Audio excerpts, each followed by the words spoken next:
do livro O Comunista Exposto, capítulo 13, as 45 metas atuais do comunismo. Meta 36, infiltrar e controlar mais sindicatos.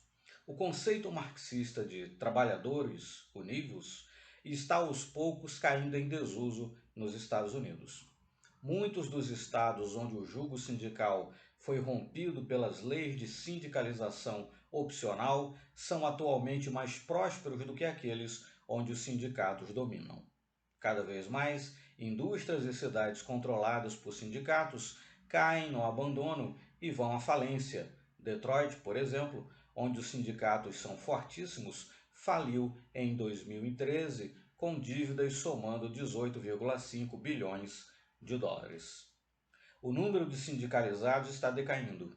Em seu auge, em 1954, a filiação sindical atingia quase 35% de todos os americanos empregados. Em 1983, esse número caiu para 20%. Em 2013, caiu para 11,3%, setores público e privado combinados. Enquanto a sindicalização do setor privado diminuiu para 6,6% hoje, a participação em sindicatos do setor público tem crescido. Mais de 35% de todos os funcionários públicos são sindicalizados.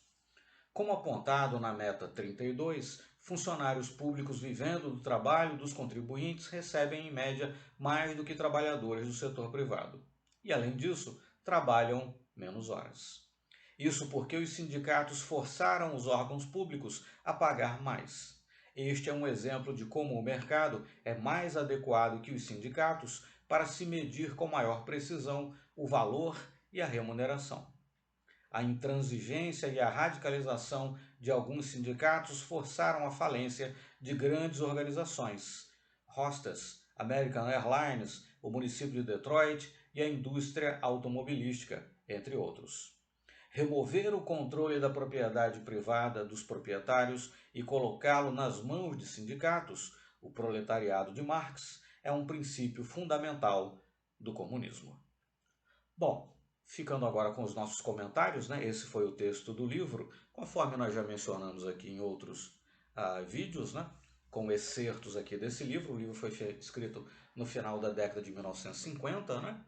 Mais para adiante foram trazidos alguns dados mais atuais, etc. Mas, enfim, o autor faz referência aqui à realidade dos Estados Unidos, mas perceba-se que essa meta 36, né, tem tudo a ver com a realidade vivida nos últimos anos pelo Brasil. Né? Durante o governo Bolsonaro, por exemplo, a contribuição, enfim, o imposto sindical, né, deixou de ser obrigatório, passou a ser facultativo, etc. Tão logo o governo petista reassumiu o poder, né, ou o PT reassumiu, né, o governo, voltou-se a ter imposto sindical obrigatório. Quem não quiser pagar tem que entrar numa fila, preencher um documento de próprio punho explicando por que não quer pagar, etc. Enfim, na prática tenta-se inibir, né, a que o trabalhador desista, ou enfim, expresse claramente que não quer pagar esse imposto. Né?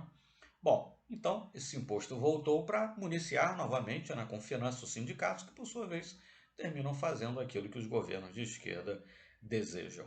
Né? Então perceba-se que essa meta 36 tem absolutamente tudo a ver com a história aqui do nosso país e inclusive com essa história mais recente dos últimos 2, 3 anos, né?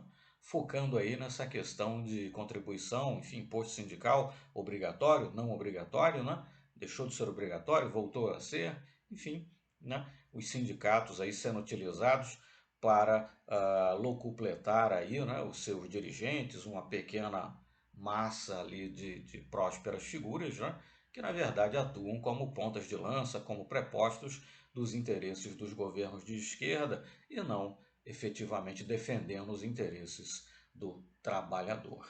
Então, essa meta 36, né, infiltrar e controlar mais sindicatos, né, ela foi realizada ao longo de décadas no nosso país e, né, com um leve, ou enfim, com uma breve, melhor dizendo, né, interrupção, ela continua, por certo, sendo feita, né, utilizando então essas organizações como ponto de lança aí de implementação de políticas de esquerda. Realmente tudo a ver, né, com o momento atual, essa meta 36, tá certo? E como já mencionou, né?